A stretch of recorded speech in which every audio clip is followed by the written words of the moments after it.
Yeah, so to start off with, I wondered, how did you go from like just playing an instrument to songwriting? When did that kind of transition occur, and what kind of field it? Um, when I started playing guitar when I was 13, and then I kind of went, I started teaching myself, and then as soon as I got a teacher and started teaching me how to play certain songs and stuff, I think I just sort of realised I actually enjoyed more making my own stuff rather than learning other people's songs. So I started writing my own guitar melodies and stuff, and then it wasn't until about 6 months after that I started singing. And I used to sing with just my head voice, and then sort of discovered my chest voice about 6 months later. So it was quite a long process for me, figuring out that I actually really enjoyed songwriting and singing and playing my guitar. Has that songwriting process changed quite a lot as you've kind of grown older? Yeah, massively. My first song I wrote was about how much I love my dog, Rufa, which I deleted off SoundCloud really annoyingly because I would like to listen to that back actually, but I was so embarrassed about it that I deleted it. But no, it's massively sort of, I think my songwriting's matured a lot even in the past year or so, especially lyrics and sort of vocal stuff. Even from the songs that I released in the summer, we recorded those a year before, so even from then I think my lyrical content's matured a lot, and I write about more broader stuff than just boys and heartbreak and stuff like that. Do you have quite like firm beliefs of what you think a song needs to be and what like the structure and what a song should be, or is it you quite open to it? Quite open, yeah. I think it depends whether I start writing it on my loop pedal or just acoustically. Acoustically, I think there's more of a structure, whereas with my loop pedal I just start jamming with myself. So it develops differently from those, and usually it's actually a better structure on the acoustic because I have to think about it more, whereas the loop you can kind of go off on a tangent a wee bit with it, but yeah. And in terms of lyrically as well, do you kind of know what every lyric means, or are some of them they just come from somewhere and you know they mean something but not quite what? Yeah, it's a bit 50-50. Like the song I just recorded in the studio called Heave, I had a dream about a load of crows flying at me. So I woke up and wrote this line about crows, which didn't really know what it meant, but then I sort of linked that with anxiety, and that was the song lyrics. But a lot of the time I really like to just sort of improv lyrics, and then even if you do that for 10 minutes, record it on your phone or something, you'll get a couple lines out of that you're like, oh, I like that, I'll use that, and then you sort of figure out the meaning later, because it comes from somewhere in what you're thinking in your head, what you're feeling, and you'll slowly figure that out later, what that actually means. And when the first song that came out just in time, the music video for that, it was shot down on the beach. Yeah, Portobello. Who did you work with for that? Did you do that yourself, or did you work with a filmmaker for that? No, it was just because I was studying at Napier. It was just some film students who are friends of mine that were studying film at Napier. So they really lovely, did it for free. Which I was like, could you buy beers with me? Like, nah, that's fine. Because obviously it works both ways, like we're helping each other out. They got their names on the skinny when it was premiered and stuff like that. And then they're helping me out by getting the content and stuff like that. But I really enjoyed filming that. Apart from it was very wet and cold. I got very, very soggy. I had to take my shoes off, so my socks were wet. We had to retake that take 3 times. So I just put wet socks back into my... It's absolutely bigot. But no, it was good fun. How does collaborating with filmmakers differ to like collaborating with musicians? Different processes, I think, but also they're quite similar.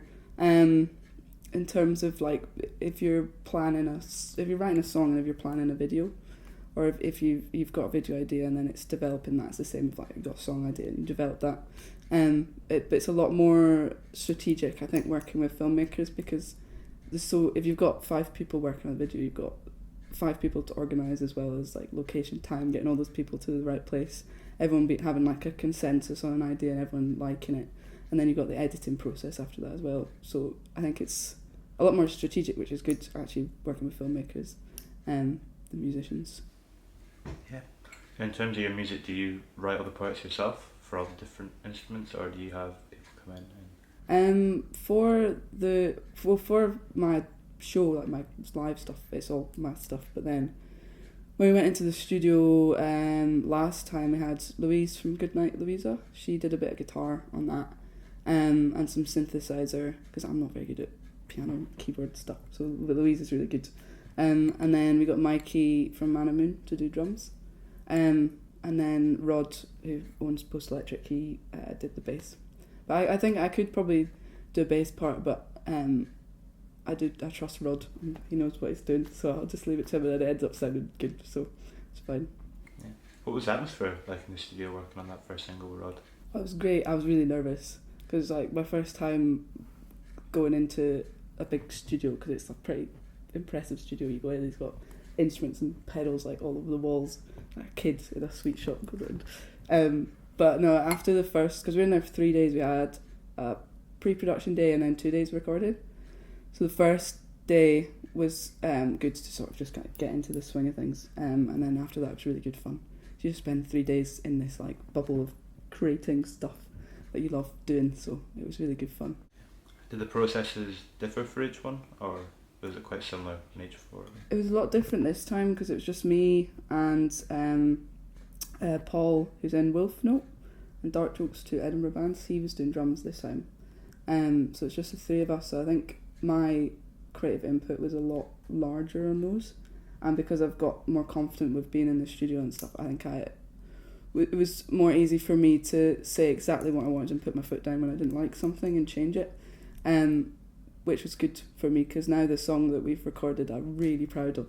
I really enjoy it, so I can't wait to get that out.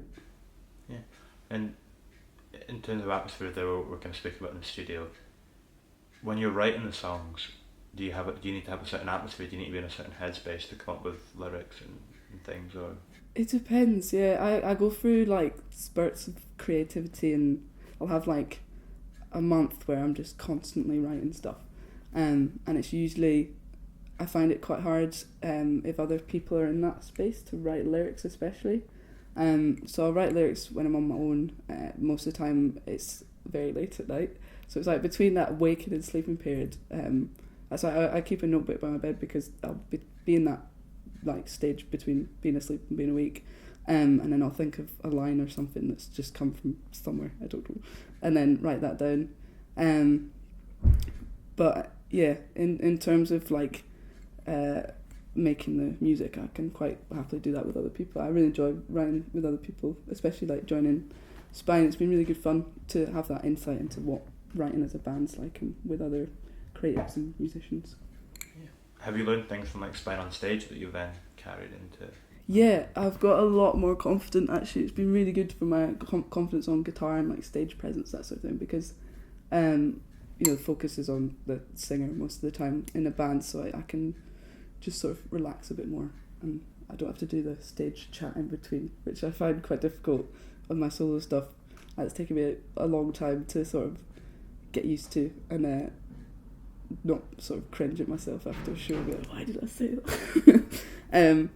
But no, it's been really good for my guitar confidence, which people have noticed actually when I transfer that onto my live shows, that I'm just a lot more comfortable with my instrument. Yeah. Do you feel like a different person on stage when you're with Magpie? What kind of mindset are you in when you're on the stage?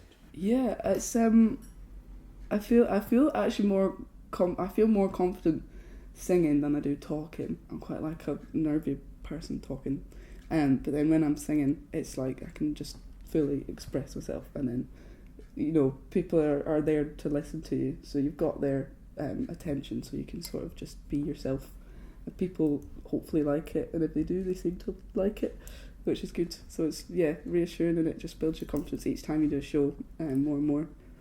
Yeah, I've just got one left to round off. What emotion would you say your music most strongly exudes relates to? Probably the new stuff. I get quite angry. They've got one song live that I get quite angry in, but I don't know, it's kind of like emotional melancholy, if that makes any sense. I don't know. It's hopefully relatable lyrics for people. I write a lot about I really like people. I find people really interesting, so I love to sort of write and put insight into my relationships with other people and my friends' relationships with each other from like a third person perspective. So I think it's mostly melancholy, relationships, emotions, I don't something in that realm. But yeah. Well, Thank you very much. Cool, Cheers. thank Good. you. Thank you.